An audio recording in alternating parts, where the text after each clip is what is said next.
Your neighbor just hit 100,000 miles on his Tesla Model 3. His coworker hit the same number on a Honda Accord. Same mileage, completely different stories. One of them is staring at a transmission quote for $3,200. The other just got a software update overnight and woke up to a car that felt brand new. That's not a sales pitch. That's what 100,000 miles actually looks like in the real world. And most people have no idea which side of that story they're on until it's too late. 100,000 miles used to mean something.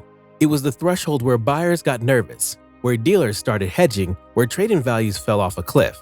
For gas cars, that reputation was earned. By 100,000 miles, a combustion engine has fired millions of times. The transmission has shifted through thousands of cycles. The exhaust system, the fuel injectors, the cooling system, everything has been working hard. And the wear shows. For EVs, the 100,000 mile mark carries a different kind of fear. Not engine wear, but battery anxiety. How much range is left? Is the battery still healthy? What happens when it's not? Here's what the data actually shows, and it cuts through a lot of the noise that surrounds both sides of this debate. How EV batteries actually hold up. The most common assumption about EV batteries is that they degrade fast. People picture a smartphone that barely holds a charge after 2 years and apply that logic to a car battery. That's not what's happening. Real-world data from over 7,000 EVs tracked across Europe found that most batteries retained more than 80% of their original capacity after 200,000 kilometers, well past the 100,000 mile mark. In Australia, a large-scale auction house program analyzed EVs with 80,000 to 120,000 miles on the odometer and found an average battery state of health of 91%. Those with over 120,000 miles averaged 83%. Tesla reports that its batteries retain around 90% of their capacity after 200,000 miles. Most modern EVs lose roughly 1.8% of battery health per year on average. That means after 8 years of typical use, the majority of EV batteries are still operating above 85% of their original capacity. At 100,000 miles, most EV owners experience a range reduction of somewhere between 5 and 15%, depending on the model, climate, and charging habits. You'll notice it if you're paying close attention. You probably won't notice it on a typical commute. What doesn't change is how the car drives. Acceleration stays the same. Charging still works. The driving experience doesn't fall apart.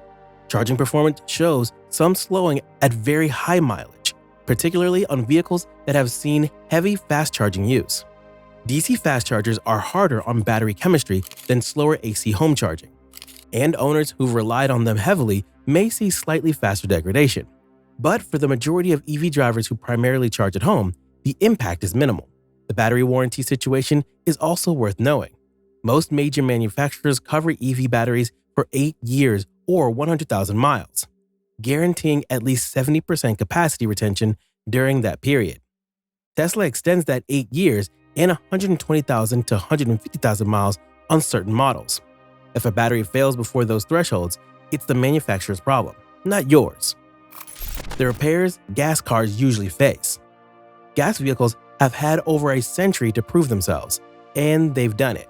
But that track record comes with a long list of parts that wear out, and after 100,000 miles, that list starts getting expensive. Timing chains and timing belts are one of the first concerns. On many engines, the timing belt is recommended for replacement somewhere between 60,000 and 100,000 miles. Miss that window, and you're looking at potential damage that can cost far more than the belt itself. Transmissions are the biggest wild card. Automatic transmissions are complex, heat-sensitive systems that take a beating over a lifetime of stop-and-go driving. By 100,000 miles, transmission fluid is often degraded, seals are aging, and the risk of slipping, shuddering, or outright failure goes up significantly. A transmission rebuild or replacement typically runs $2,500 to $5,000. It's one of the most common major expenses in high-mileage gas vehicle ownership. Fuel system issues, injectors, fuel pumps, fuel pressure regulators start showing up in this mile range too. Water pumps fail, alternators give out, catalytic converters degrade, and replacements aren't cheap. Brake wear is another consistent cost. Gas vehicles rely entirely on mechanical braking, and brake pads typically need replacement every 30,000 to 50,000 miles. Over the course of 100 miles, you're looking at 2 or 3 brake jobs, roughly $300 to $400 each time. None of this means a gas car can't go 100,000 miles in good shape. Plenty do, especially with consistent maintenance. But the maintenance itself is more intensive, more frequent, and more expensive than most buyers account for when they're standing in a dealership comparing sticker prices. Before we go further, hit subscribe if you want more content like this. We break down real ownership costs, long-term reliability, and the numbers the industry doesn't always want you to see. Which one costs more to own?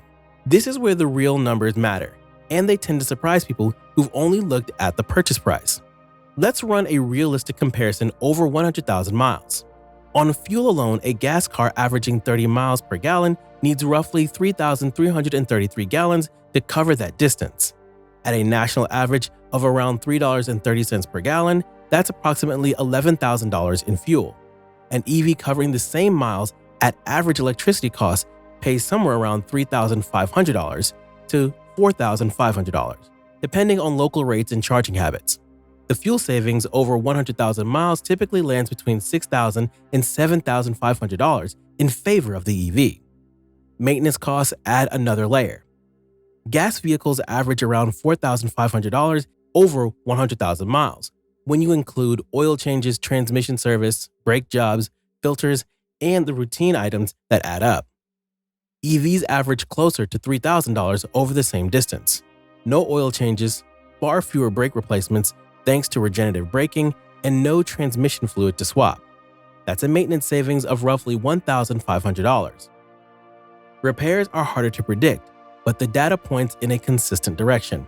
By 100,000 miles, gas vehicles statistically face a higher major repair risk from transmission failure, engine wear, and fuel system issues.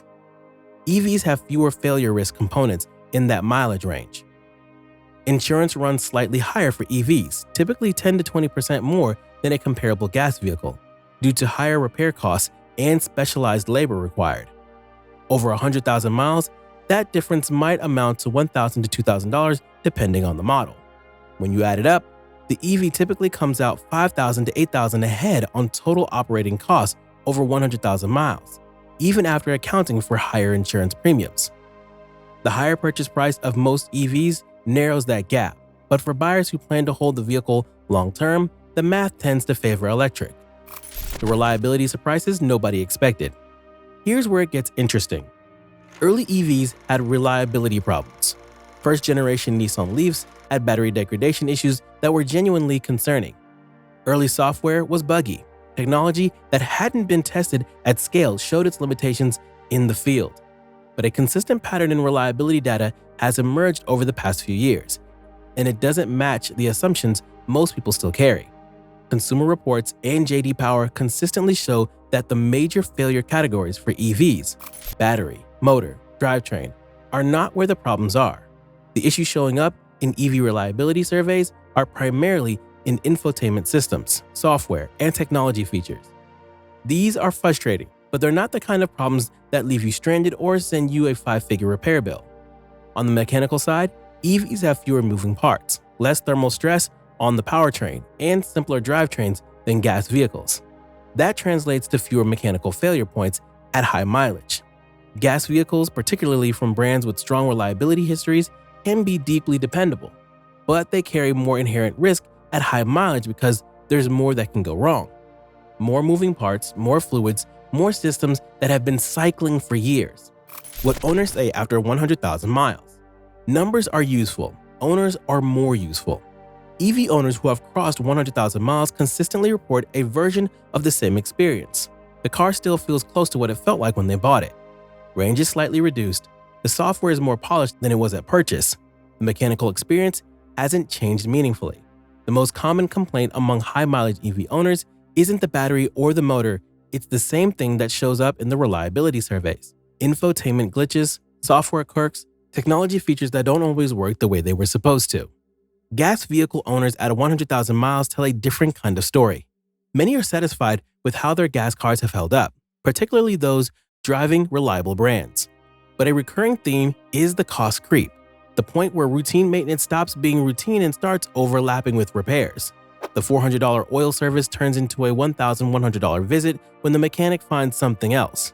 The transmission that was fine until it wasn't. Long-term gas vehicle owners also describe a particular kind of awareness that builds up over time. a awareness around unexpected costs, a hesitation before long road trips, a mental note about which systems are getting close to needing attention.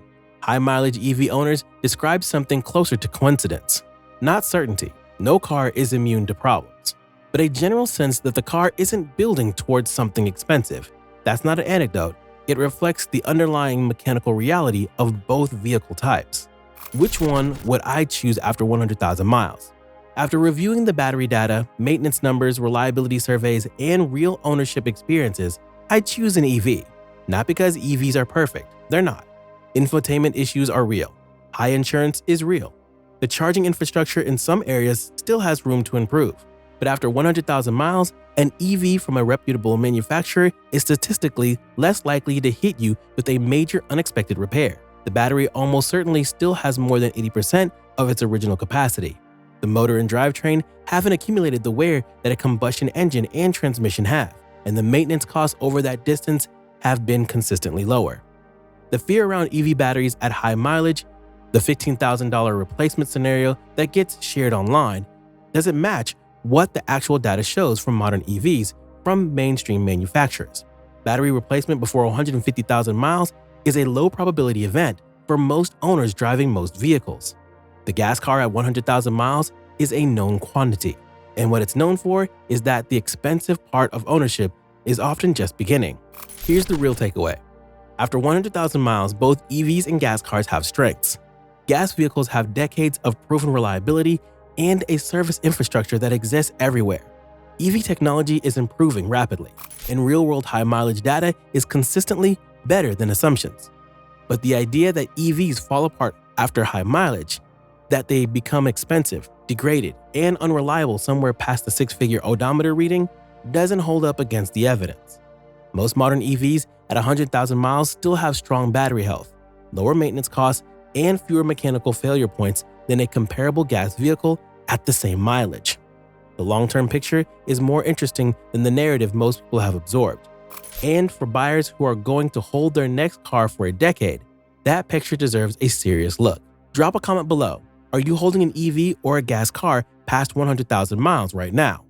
What has the experience actually been like? Subscribe if you want to keep following the real numbers on EV ownership. There's a lot more coming.